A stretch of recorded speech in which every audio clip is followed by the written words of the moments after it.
환영합니다. 여러분의 마음 이곳에서 풀고 가세요. 오늘은 집값보다 더 중요한 지금 당장 쓸 수 있는 돈 이야기를 가지고 왔습니다. 집이 10억이어도 통장에 0원이면 노후는 불안합니다. 이 말이 과장일까요? 전혀 그렇지 않습니다. 지난달 제가 상담한 김정숙 씨의 이야기를 들려드리겠습니다. 정숙 씨는 올해 73세, 서울 노원구에 9억짜리 아파트를 소유하고 계십니다. 남편분이 5년 전 돌아가시고 홀로 지내시는데 겉보기엔 넉넉해 보이시죠? 그런데 지난 2월 새벽 갑자기 가슴을 움켜쥐며 쓰러지셨습니다. 119를 간신히 불렀고 응급실에서 심근경색 진단을 받았습니다. 의사 선생님이 말했습니다. 지금 당장 수술 안 하시면 위험합니다. 다행히 생명은 건졌습니다. 하지만 문제는 그 다음이었습니다. 병원 수납 창구에서 680만 원을 요구했습니다. 정숙 씨는 당황해서 통장을 확인했습니다. 잔액 83만 원. 어떻게 하지? 집은 9억인데. 손이 떨렸습니다. 새벽 3시 누구에게 전화할까요? 아들은 회사 다니느라 바쁘고 딸은 애 키우느라 힘들고 결국 조카에게 급히 연락했습니다. 조카는 마이너스 통장에서 긁어서 보내주었습니다. 수술은 무사히 끝났지만 정숙 씨는 병원 침대에서 한참을 우셨습니다. 내가 평생 남한테 손 한 번 안 벌리고 살았는데 이게 뭐야? 또 다른 이야기를 들려드리겠습니다. 경기도 부천에 사시는 박명호 씨, 71세입니다. 5억짜리 아파트 주인이고 손주가 4명이나 됩니다. 지난 추석 때였습니다. 큰 손주가 찾아와서 조심스럽게 말했습니다. 할아버지, 대학 등록금이 좀 부족해서요. 200만 원만 빌려주실 수 있을까요? 명호 씨는 가슴이 철렁했습니다. 손주 눈을 똑바로 볼 수가 없었습니다. 통장에 45만 원밖에 없었거든요. 주택연금으로 매달 120만 원씩 받고 계시지만 생활비로 쓰고 나면 남는 게 거의 없었습니다. 다음 달에 꼭 줄게. 손주는 괜찮아요 라고 했지만 눈빛이 달랐습니다. 옆에 있던 며느리는 아버지 괜찮으세요 하며 돌아섰습니다. 그날 밤 명호 씨는 잠을 이루지 못했습니다. 손주 얼굴이 자꾸 떠올랐습니다. 집은 5억인데 200만 원이 없네. 이런 일들이 남의 이야기 같으세요? 아닙니다. 지금 이 순간에도 수많은 어르신들이 똑같은 고통을 겪고 계십니다. 통계청 조사를 보면 60대 이상 가구 3집 중 한 집이 적자입니다.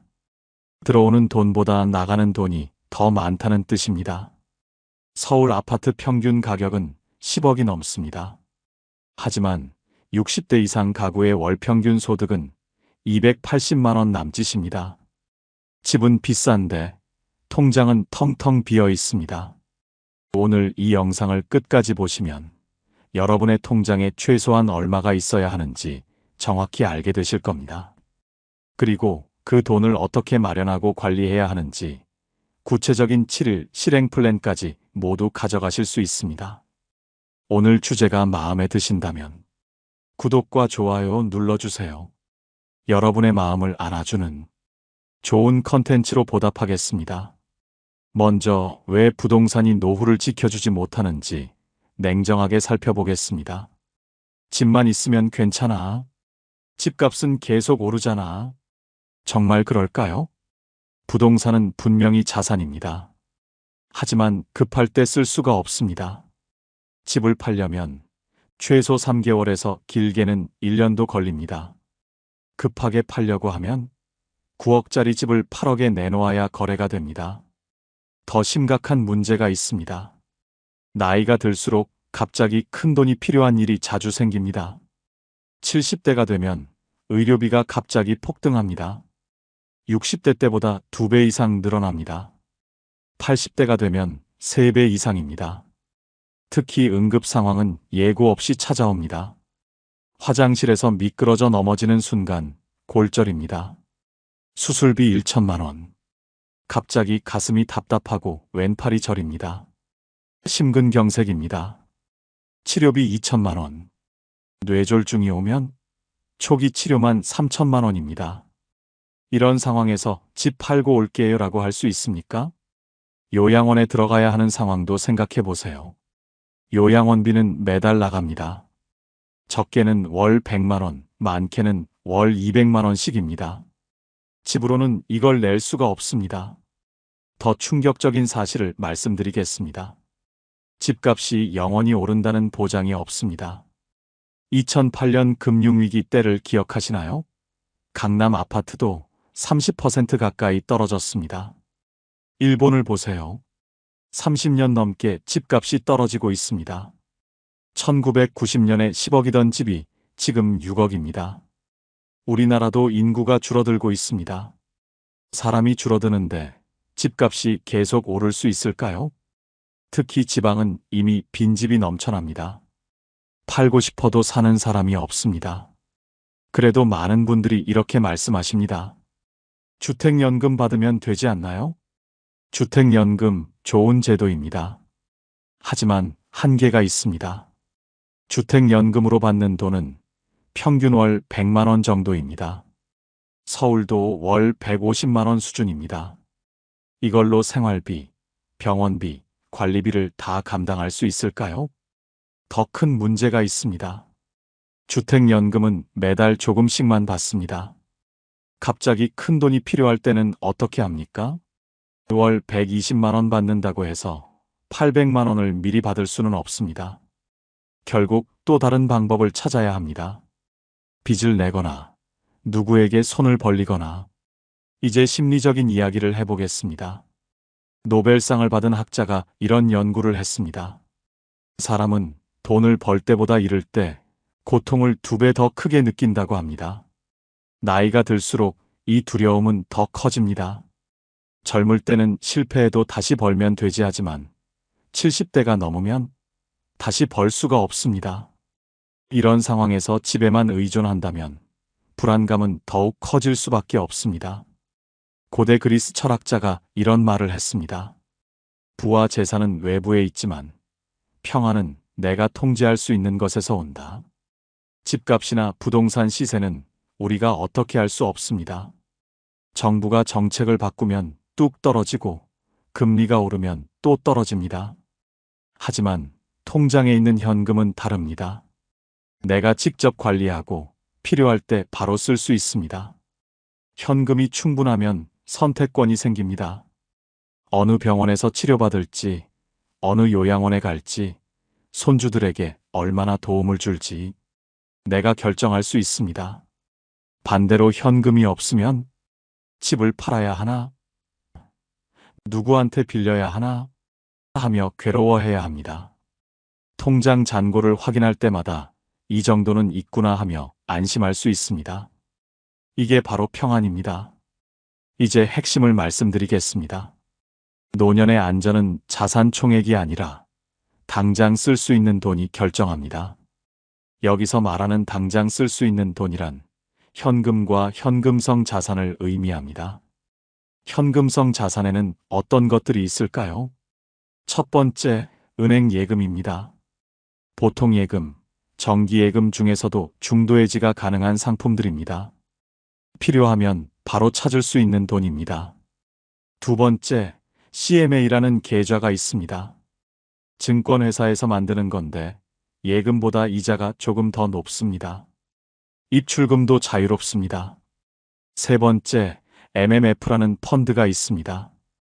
안전하면서도 수익률이 괜찮습니다. 하지만 원금 보장은 안 되니까 돈의 20% 이하만 넣으세요. 네 번째, 6개월 이내 만기 정기 예금입니다. 급하면 중도 해지하고 아니면 6개월만 기다리면 되니까 부담이 없습니다. 중요한 것은 이 돈들을 여러 은행에 나눠서 보관하는 겁니다. 2025년 9월부터 예금자 보호제도가 금융기관당 1억 원까지 보장됩니다. 그럼 구체적으로 얼마나 있어야 할까요? 제가 권하는 계산법은 간단합니다. 월 생활비 곱하기 24개월, 여기에 의료비 500만 원을 더하세요. 예를 들어 월 생활비가 200만 원이라면 200만 원 곱하기 24개월은 4,800만 원. 여기에 의료비 500만 원을 더하면 총 5,300만 원이 필요합니다. 왜 24개월일까요? 심각한 병이 생기거나 경제적 위기가 와도 2년은 버틸 수 있어야 하기 때문입니다. 2년이면 집을 팔거나 다른 방법을 찾을 충분한 시간입니다. 실제 사례로 계산해 보겠습니다. 혜자 씨는 월 생활비가 150만 원입니다. 150만 원 곱하기 24개월 플러스 500만 원.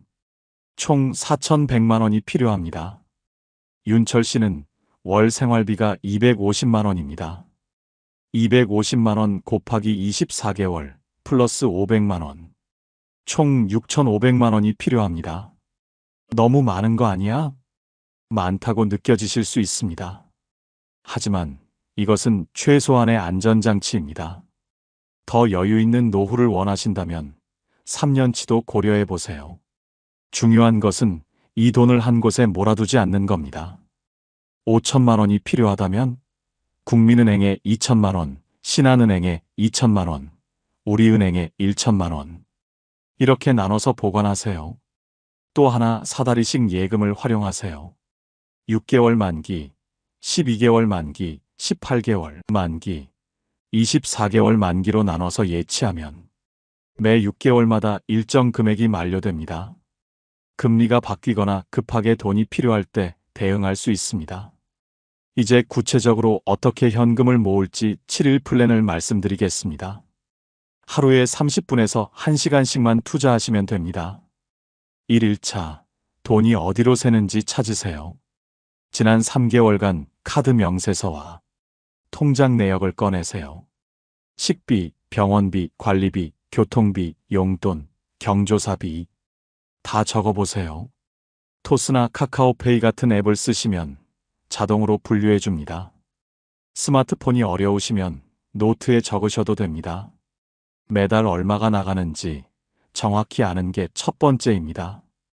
2일차, 비상금 전용 계좌를 만드세요. 기존에 쓰던 계좌 말고 새로 하나 만드세요. 이 계좌는 정말 응급 상황에서만 쓴다고 정하세요. 카드는 만들지 마세요. 만들더라도 집에 두고 다니지 마세요. 은행 직원에게 이렇게 말하세요. 비상금 전용으로 쓸 계좌 만들고 싶은데 금리 좋은 거 추천해 주세요. 친절하게 안내해 줍니다. 3일차, 만기를 나눠서 예금하세요. 앞서 계산한 필요 금액을 6개월, 12개월, 18개월, 24개월 만기로 나눠서 넣으세요. 예를 들어 5천만 원이 필요하다면 6개월 만기에 1천만 원, 12개월 만기에 1,500만 원, 18개월 만기에 1,500만 원, 24개월 만기에 1천만 원. 이렇게 하면 매 6개월마다 돈이 만료돼요. 급할 때 쓸 수 있습니다. 4일차, 의료비 지원 제도를 알아두세요. 본인 부담 상한제라는 게 있습니다. 소득에 따라 다르지만 일반적으로 1년에 병원비를 200만 원 넘게 쓰면 나머지는 돌려줍니다. 재난적 의료비 지원 제도도 있습니다. 병원비가 너무 많이 나오면 정부에서 최대 2천만 원까지 지원해 줍니다. 국민건강보험 홈페이지에 들어가거나 1577-1000번으로 전화하세요. 자세히 안내해 줍니다. 장기요양보험도 미리 알아두세요.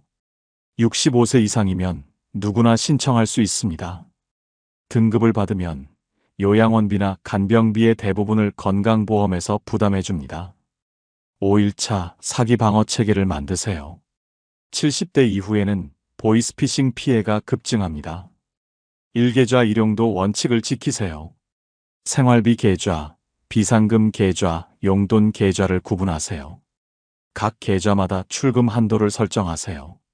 큰 금액 이체할 때는 24시간 대기 시간을 설정하세요. 스마트폰에 은행 앱을 설치하고 알림 기능을 켜두세요. 돈이 들어오거나 나갈 때마다 바로 알려줍니다. 모르는 번호에서 전화와서 계좌번호나 비밀번호 물으면 무조건 끊으세요. 검찰청, 경찰청, 금융감독원은 절대 전화로 그런 걸 묻지 않습니다. 금융감독원 1332번으로 전화하면 보이스피싱인지 확인해 줍니다. 6일차 불필요한 지출을 정리하세요. 넷플릭스, 유튜브 프리미엄, 각종 OTT, 실제로 안 보는 거 해지하세요. 월 5만원에서 10만원 절약됩니다. 휴대폰 요금제도 점검하세요. 70대는 데이터를 많이 안 씁니다. 요금제 낮추면 월 2만원에서 3만원 절약됩니다. SKT, KT, LGU 플러스 모두 65세 이상 시니어 요금제가 있습니다. 월 2만원대의 통화 무제한입니다. 고객센터에 문의하세요. 전기료, 가스비도 줄일 수 있습니다.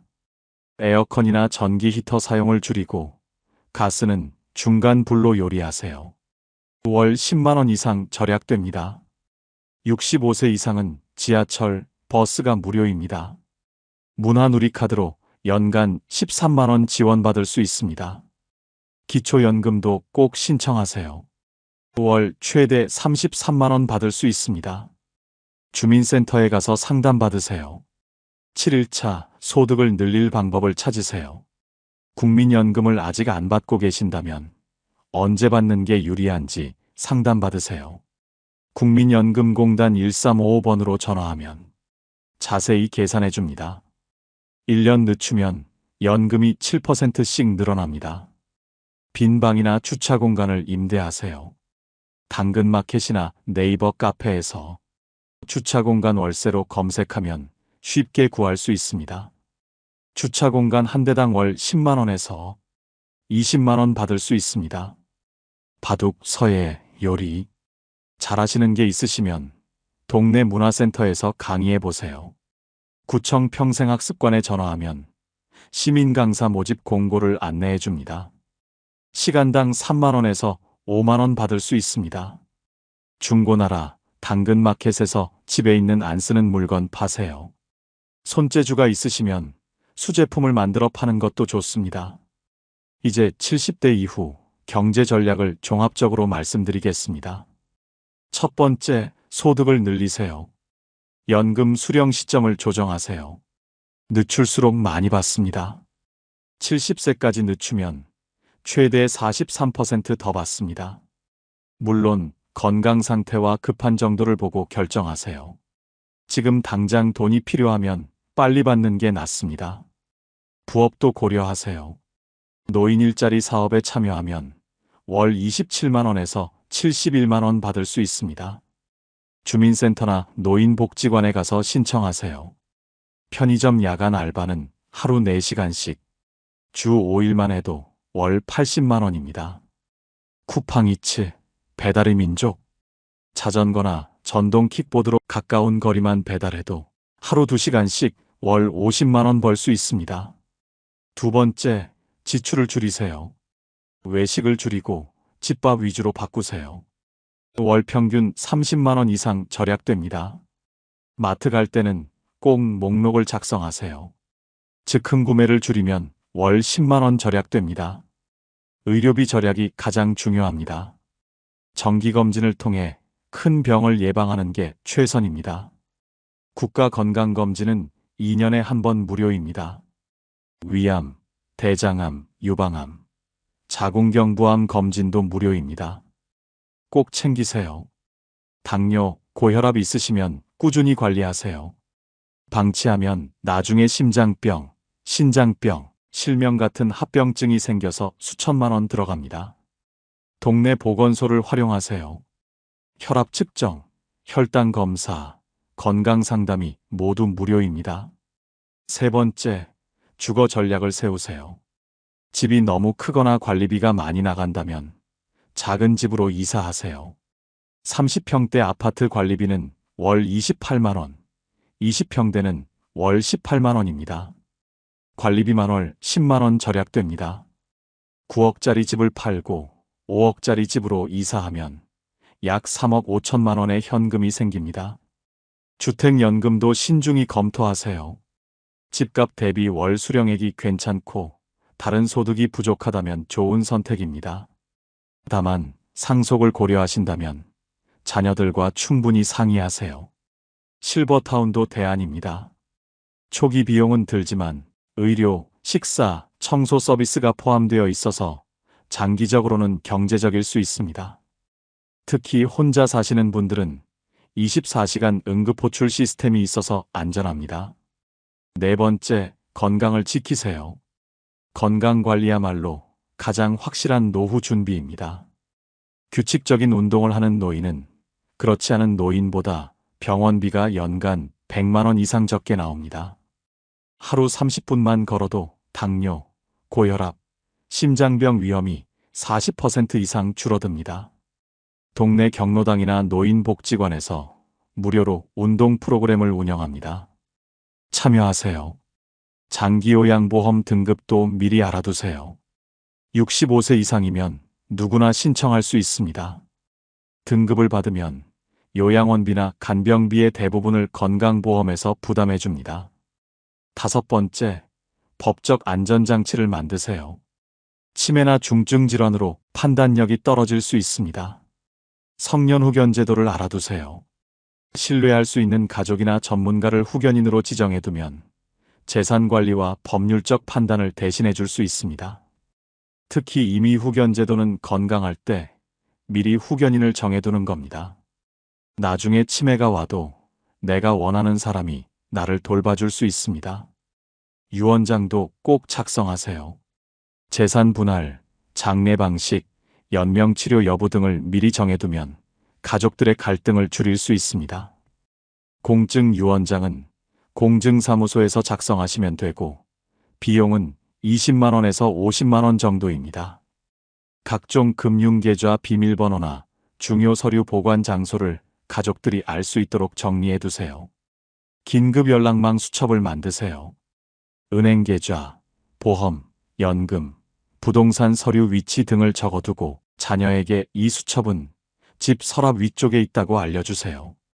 갑자기 쓰러졌을 때 가족들이 당황하지 않도록 미리 준비하는 겁니다. 여섯 번째, 관계를 넓히세요. 경제적 준비만큼 중요한 것이 인간관계입니다.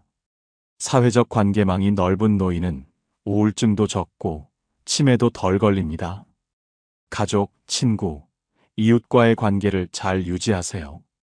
경제적 어려움이 생겼을 때 도움을 받을 수 있습니다.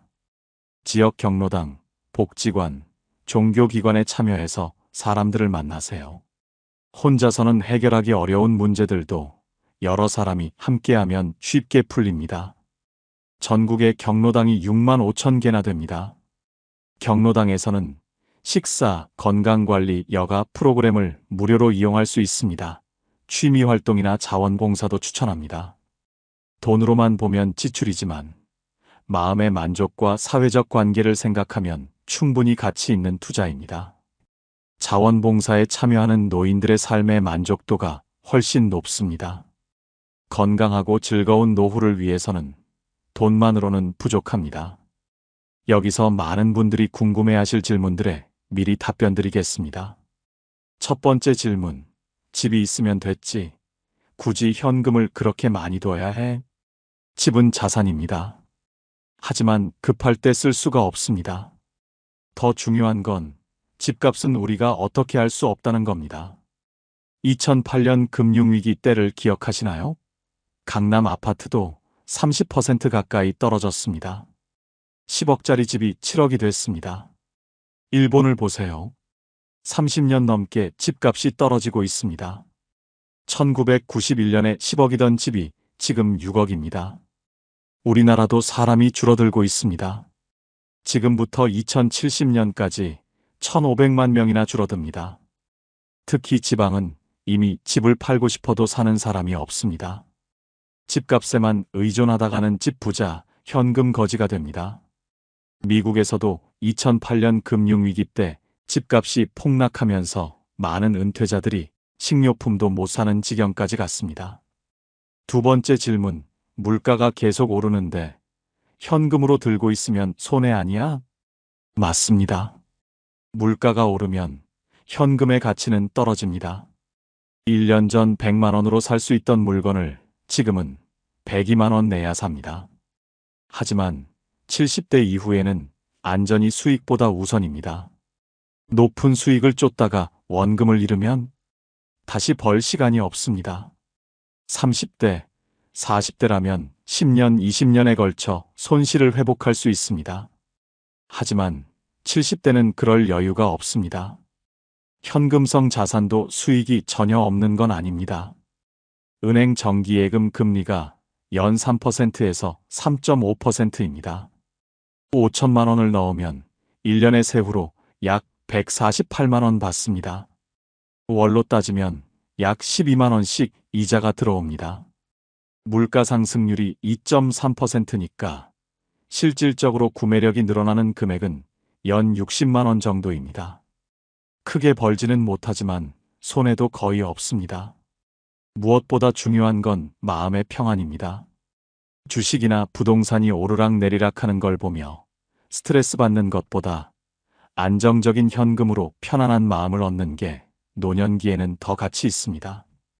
세 번째 질문. 자식들이 도와줄 텐데 굳이 이렇게까지 해야 해? 자녀에 대한 의존은 매우 위험합니다. 요즘 젊은 세대는 여유가 없습니다. 취업, 결혼, 육아, 집 사는 거. 30대에서 40대 가구의 평균 빚이 1억이 넘습니다.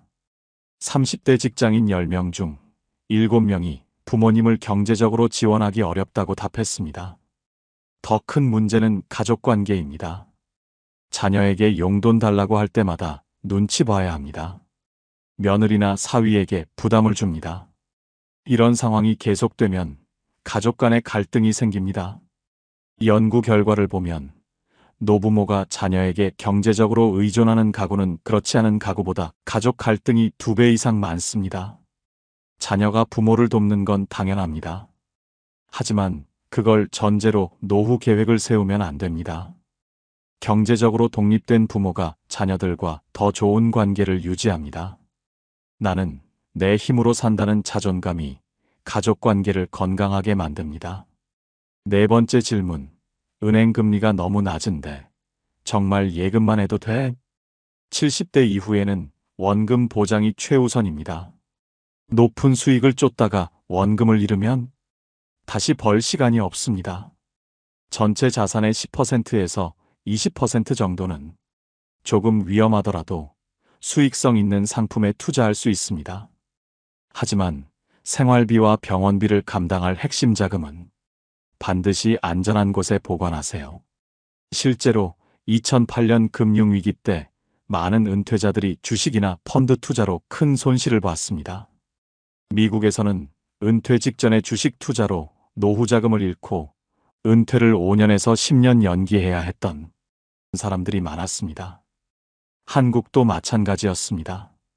2008년 당시 60세 이상 투자자들이 주식과 펀드에서 평균 2천만 원 넘게 손실을 봤습니다. 특히 ELS, DLS 같은 고위험 상품에 투자했다가 원금을 모두 잃은 노인들이 많았습니다. 은행 직원이 안전하다, 원금 보장된다고 해도 반드시 상품 설명서를 꼼꼼히 읽으세요. 모르는 상품은 절대 가입하지 마세요. 여러분, 긴 시간 동안 들어주셔서 감사합니다. 오늘 우리가 함께 살펴본 내용을 다시 한번 정리하겠습니다. 집은 숫자지만 평안은 오늘 꺼낼 수 있는 현금에서 시작됩니다. 아무리 비싼 집을 가지고 있어도 당장 쓸 수 있는 돈이 없으면 불안합니다. 반대로 집값이 조금 떨어지더라도 통장에 충분한 현금이 있으면 마음이 편안합니다. 70대 이후에는 무엇보다 선택권을 가지는 것이 중요합니다.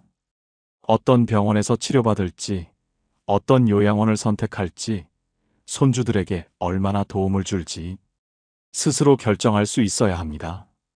이런 선택권은 현금이 있을 때만 가능합니다.